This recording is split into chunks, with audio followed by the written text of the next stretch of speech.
Bienvenidos a su programa Poder Legal, donde la información es poder. Y nos tiene muy emocionados porque es un primer episodio de este podcast que anteriormente estaba en la versión de streaming en vivo y ahora lo estamos cambiando a lo que es el podcast. Y pues primero que nada agradecerles a toda la comunidad que nos sigue en Despacho Jurídico Bazán Comercianos en Facebook, en Instagram, en TikTok. Estamos creciendo gracias a ustedes, pues dándoles consejos legales, tips para que ustedes puedan tener la mejor información y poder actuar en base a esa información con mayores herramientas sobre situaciones de la vida cotidiana en materia familiar, materia civil, mercantil, entre otras áreas del derecho que son muy importantes y que a veces por desconocerlas nos podemos meter en algunos problemas que nos pueden salir caros económicamente y también pues perder mucho tiempo. Y el día de hoy traemos un tema muy interesante que es el concubinato. El concubinato es una nueva forma de familia que se está regulando. Obviamente ya tiene muchos años el vivir en unión libre, sin casarse, pero la Suprema Corte de Justicia ha venido interpretando la ley, generando nuevas concepciones sobre lo que es el concubinato y cómo se van creando nuevos derechos, etcétera, ¿no? ¿Y a raíz de qué? De una cuestión social, que la gente ya no se está casando y esto de la unión libre es más común y eso está teniendo socialmente una necesidad de que se empiece a regular más los derechos que tiene el concubino sobre los bienes, sobre el tema de acceder a alimentos y protegerlo, porque a veces la gente pues al no casarse crea un patrimonio propio, entrega su afecto, entrega su tiempo y pues parece que como no está regulada bien todavía esta figura, pues queda totalmente desprotegida. Esta es una de las nuevas formas de familia, está sucediendo. Y entonces, ¿qué es el concubinato? El concubinato es, como lo veníamos diciendo, vivir como marido y mujer, pues a la vista de todos, que la gente, que todo el mundo los perciba con un modo de vivir como si fueran esposos, pero sin el procedimiento legal del matrimonio, ¿verdad? Entonces, la persona que reúne o las condiciones que dice la ley de vivir en forma concubinaria con su concubino por el lapso de 5 años consecutivos, ha demostrado que reúne este requisito de tener el carácter de concubino frente a la ley. Y también, es muy importante decirlo, que el tener 1, 2 o más hijos, pues también te da el carácter de concubino. Hay algunas interpretaciones que dicen que no nada más es, pues tuve un hijo y nunca viví con él, o sea, fue un desliz por ahí, fue una situación que no representó esa unión de vivir juntos y que esto separa el que sea un concubino, que se deben de reunir los dos requisitos, tener un hijo o haber vivido un tiempo con esa persona. Para los que tengan hijos en esta unión libre, pues deben de demostrar que han vivido por lo menos algún tiempo en forma en conjunto, que hayan compartido esos lazos como si fueran marido y mujer, pero no se sujeta a concluir con un término de 5 años. Lo deja abierto, queda todavía ese espectro, sí, con unos días, 1 año, 2 años, ¿verdad? Esto, como les comento, se empieza a regular porque esta figura pues cada vez es una necesidad que se les reconozcan nuevos derechos a esta nueva forma de familia que se viene dando más seguido. Bueno, y como ya lo comentamos, ¿quiénes son los que se presumen los concubinos? Pues los que tienen hijos, los que han vivido 5 años en conjunto. Pero ahora viene la pregunta, ¿cómo lo podemos acreditar? O sea, ¿cómo podemos demostrar que efectivamente esa persona es mi concubino? Oye, porque si yo tengo una novia y estoy visitándola constantemente, a lo mejor me quedo 2, 3 días. Hay veces que cuando uno tiene una ruptura, me ha tocado recibir algunas asesorías donde me dicen, Lick, pues prácticamente vivíamos juntos, ¿le pudiera demandar algo? Es como si fuera mi concubino.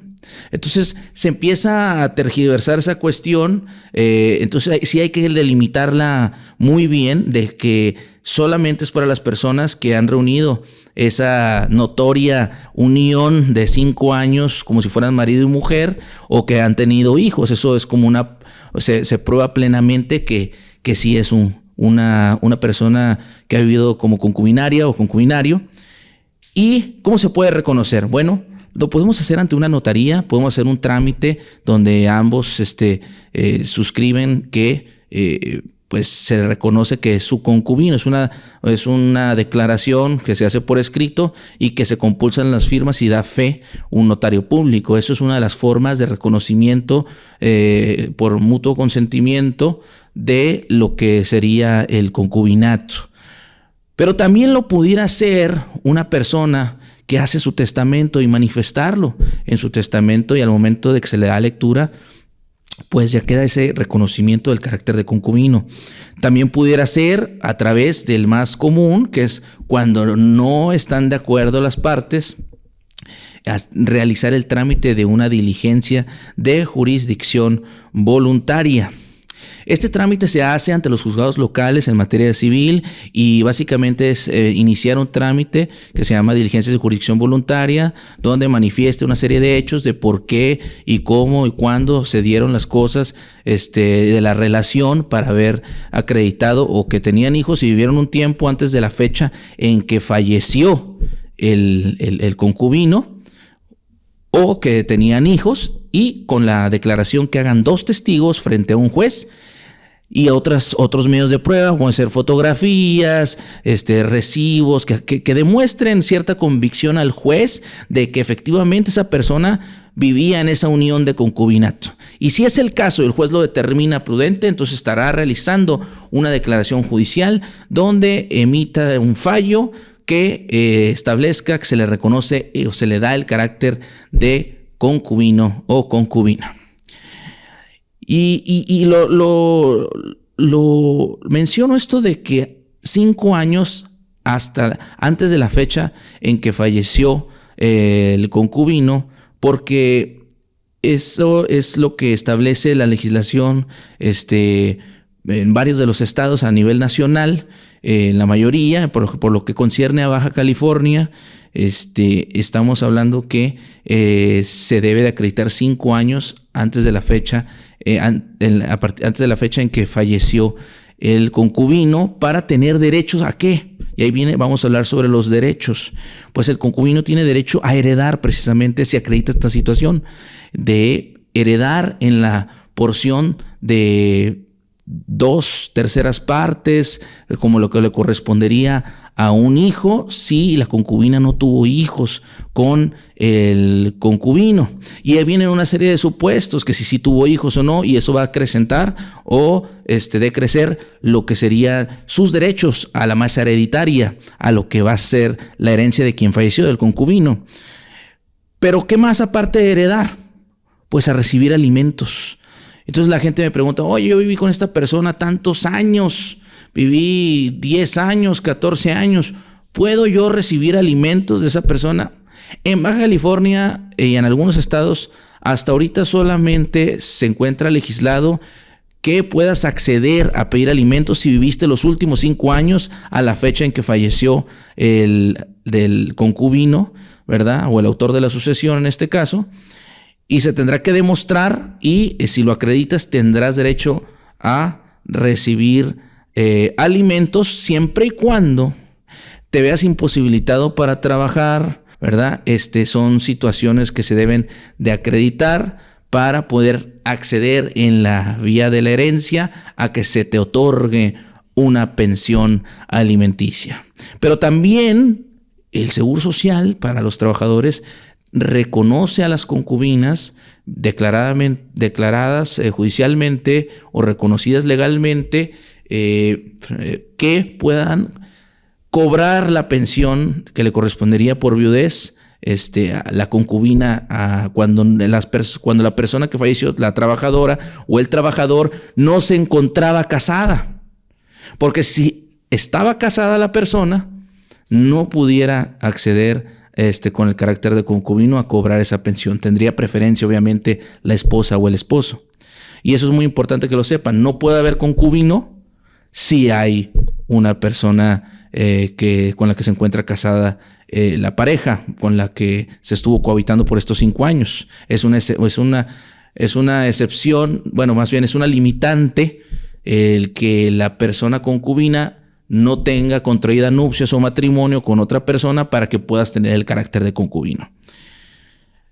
Y bueno, entonces, como veníamos diciendo, en algunos estados se está regulando que el concubino pudiera acceder a pedir alimentos, no necesariamente por el tema de la herencia, sino simplemente por haber vivido en familia, como si fuera una familia, por haber a lo mejor demostrado que construyeron un patrimonio, que demostraron que habían lazos de afecto sentimentales, que verdaderamente vivieron como marido y mujer, entre otros supuestos que maneja la Suprema Corte de Justicia.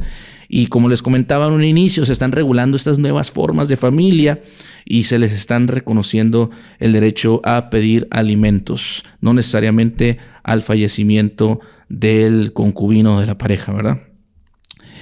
Por lo que hace Baja California, esto todavía no es una realidad, pero es importante comentarlo. Ahora bien, y voy a cerrar este tema del concubinato con un asunto que nos llegó por ahí en estos temas del concubinato. Se está llevando una herencia y en el proceso de herencia se apersona pues con la personalidad acreditada por una declaración judicial de una jurisbol, exhibe la supuesta concubina este documento de diligencias de jurisdicción voluntaria en el expediente de la herencia y se da vista a los coherederos para que manifiesten lo que su derecho convenga. Y obviamente pues aquí surge una cuestión, o sea, esta persona no reúne las características de una concubina porque efectivamente no vivió los 5 últimos años que a la fecha del fallecimiento del autor de la sucesión, de quien fallece, y pues nunca hubo una oportunidad para poder contradecir lo que está diciendo esta concubina. El derecho de audiencia, de contradicción, se ven vulnerados en este momento por no haber tenido una oportunidad el representante del concubino que falleció, es decir, el autor de la sucesión, a contradecir lo que hizo esta persona en unas diligencias de jurisdicción voluntaria. Recordando que la jurisbol es un acto unilateral de la voluntad. Esto quiere decir que solamente una persona lo emprende, no hay contienda judicial. Y la ley ya ha manifestado que esa es la vía para realizar una declaración judicial de concubinato. Pero sí manejan las diversas legislaciones de los estados que se deba de llamar a las personas que les pudiera parar perjuicio esta declaración judicial que se haga en una jurisdicción voluntaria. ¿Y quién pudiera ser la persona que les pueda afectar esta declaración de concubinato? Pues precisamente a la sucesión a bienes del concubino, es decir, a los que tienen interés en la herencia. Para poderse respetar este derecho de contradecir, de audiencia, se le tuvo que haber llamado a esas diligencias para que manifestara lo que a su derecho convenga al albacea de la sucesión, es decir, el representante legal del concubino que falleció. En este caso no se hizo, y en la tesis aislada ya se empieza en esta tesis aislada se narra en su justificación que pues sí es dable la vía del amparo indirecto para que se le respete el derecho de contradicción a la albacea de la sucesión para poder pues alegar a lo que su derecho convenga y poder contradecir lo que alega el concubino en estas jurisdicciones voluntarias. Pues ahí se las dejo. Estos son criterios recientes, creo yo en lo personal, como litigante, que la figura del concubinato va a empezar a regularse en las diversas legislaciones locales de los estados en los años venideros. Pues los más avanzados, como siempre, México, la Ciudad de México, Guadalajara, son pues metrópolis que traen los derechos sociales y de interés público a la vanguardia, y pues estaremos, yo creo, presenciando nuevos derechos para los concubinos. Hasta ahorita el concubino no participa sobre los bienes solo por la vía de la herencia, cuando se acredita en los últimos 5 años a la fecha del fallecimiento del concubino que vivió en concubinato y solamente máximo en la porción de que le correspondería a un hijo. Y también en la herencia, si se hace un testamento y se deja fuera al concubino, si el concubino acredita la necesidad de recibir alimentos, ese testamento es declarado inoficioso hasta que se cubra la pensión alimenticia y quedará a salvo lo demás que se contenga en el testamento respecto a los demás bienes. Pues eso es todo. Concluimos con el podcast del día de hoy. Un servidor, licenciado Alexander Bazán, fue un gusto y estaremos teniendo invitados en las siguientes emisiones. Recuerden seguirnos en Facebook, Despacho Jurídico Bazán Gómez Llanos, Instagram, Despacho Bazán Gómez Llanos, y en TikTok, que también estamos creciendo en la comunidad. Coméntenos si les gustó. Este podcast seguramente lo estarán viendo en la plataforma de Spotify y en formato YouTube. Esperamos que les haya gustado. Compartan esta información para que sea de utilidad para más personas. Compañeros abogados y compañeros estudiantes también pueden comentarnos sus inquietudes o sus dudas, incluso algún comentario en particular que quieran que se les responda. Y nos estamos viendo en la próxima emisión. Y recuerden siempre revisar este programa, y que la información es poder, y que sigan escuchando su podcast legal, Poder Legal, donde la información es poder. Muchísimas gracias, nos vemos a la próxima. Saludos.